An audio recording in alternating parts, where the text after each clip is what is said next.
Donald Trump announced on Sunday a plan to send $2,000 checks to every American. But what if I told you that it's not free money? What if I told you it's actually your own money being recycled right back to you?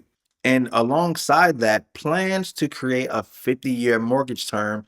Yes, you heard that right. A half century loan that could keep you in debt for life. These two ideas sound like relief for the average American on the surface, but is it really? Look, your engagement is important to me. So let me know your thoughts in the comments. And with that, let's break it down, just the facts before the bias. Starting with the promise of the $2,000 stimulus. Former President Trump recently announced a plan to send $2,000 checks to every American, except the highest income earners.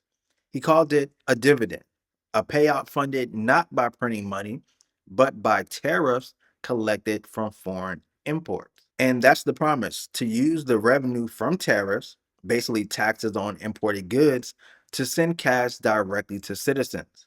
In theory, it sounds brilliant. No new debt, no new taxes, just redistributed money collected from tariff. But when you do the math, the story appears a bit misleading. There are roughly 130 million eligible adults in America. At $2,000 each, that's about $260 billion needed. And the total tariff revenue collected so far, about 195 billion. So even if every penny of that went straight to Americans, it still doesn't cover the promise. The math simply doesn't add up. So where does the rest come from? And that brings us to our next question.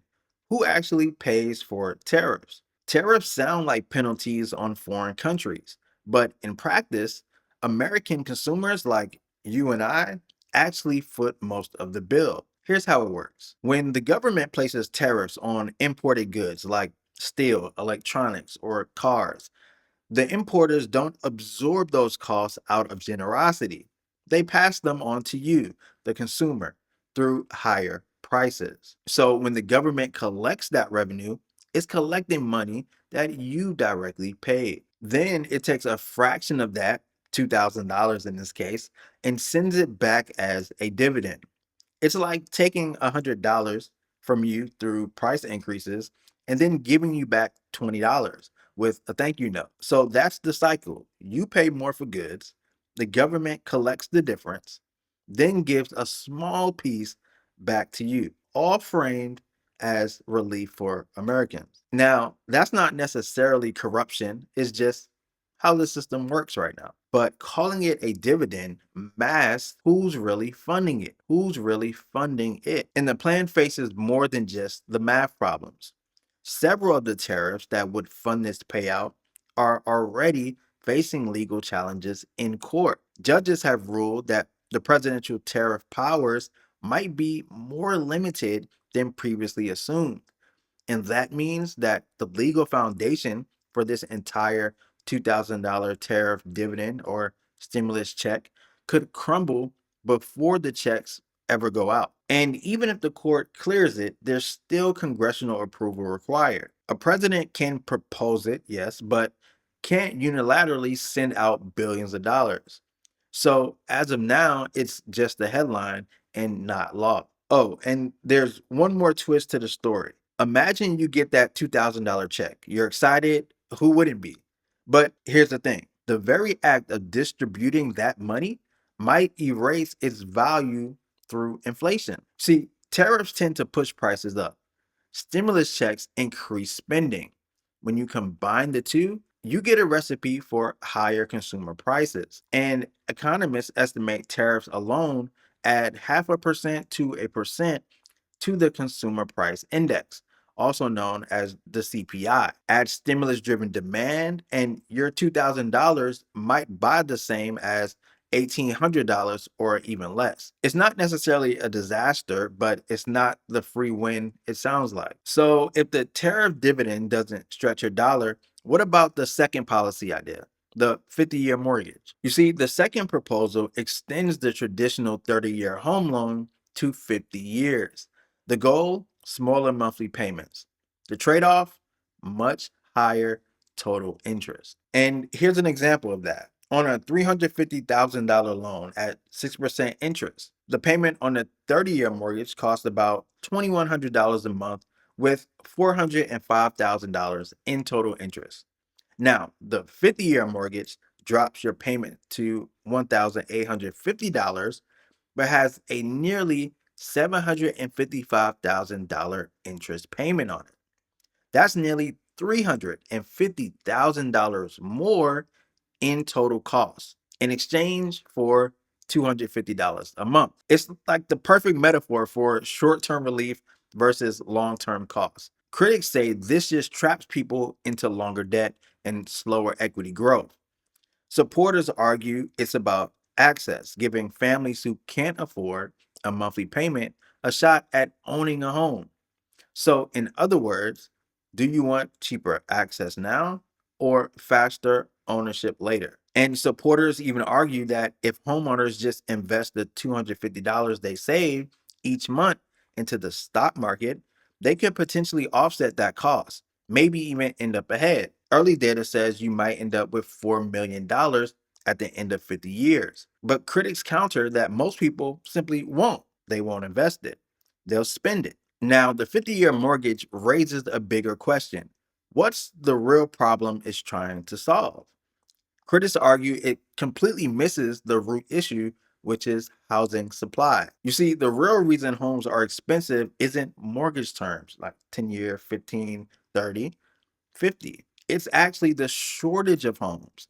Things like zoning laws, regulation, and construction costs keep supply low. So extending the loan term might just let people borrow more, which pushes prices higher, not lower. In other words, the market simply adjusts. When buyers can suddenly afford $50,000 more, sellers just raise the price $50,000 higher. But supporters say access matters most here.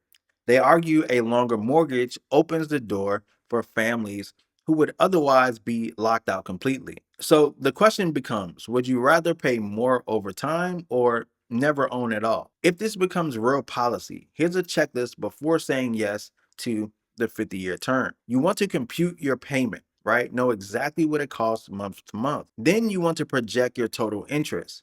You want to know the lifetime cost of that decision. Next, you want to estimate how long you'll actually own the home.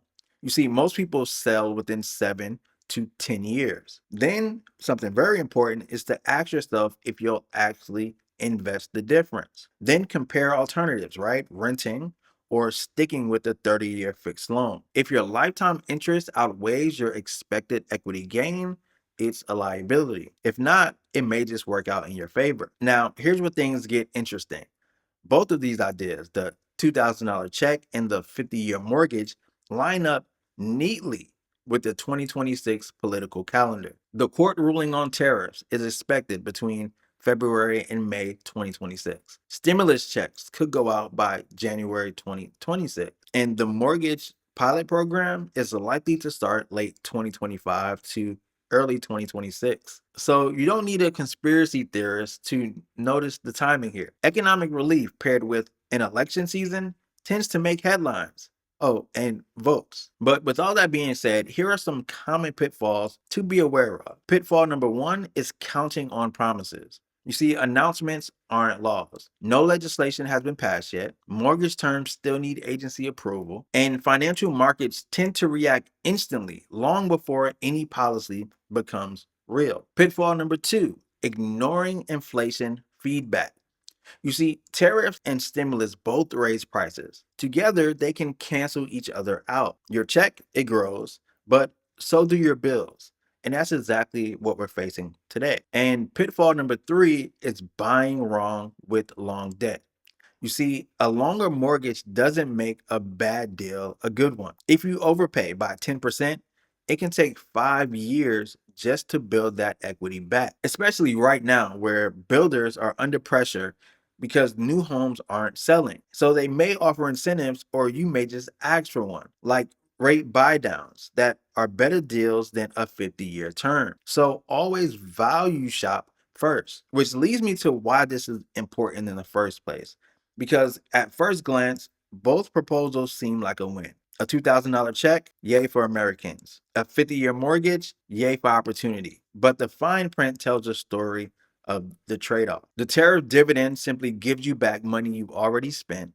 The 50-year mortgage gives you access at the cost of decades of extra interest. Because let's face it, short term wins get headlines. And the long term discipline you need to make all of this work in your favor rarely does. I believe that America's economic landscape is entering a new phase, one where stimulus is rebranded as dividends and affordability comes with stretching debt. Both might offer temporary breathing room, but they come with invisible costs like inflation, slower equity growth, and the quiet erosion of purchasing power. And like I mentioned, in a world that moves this fast, it's easy to chase the headlines and miss the fine print. But the truth is that there's no such thing as free money, only delayed payment.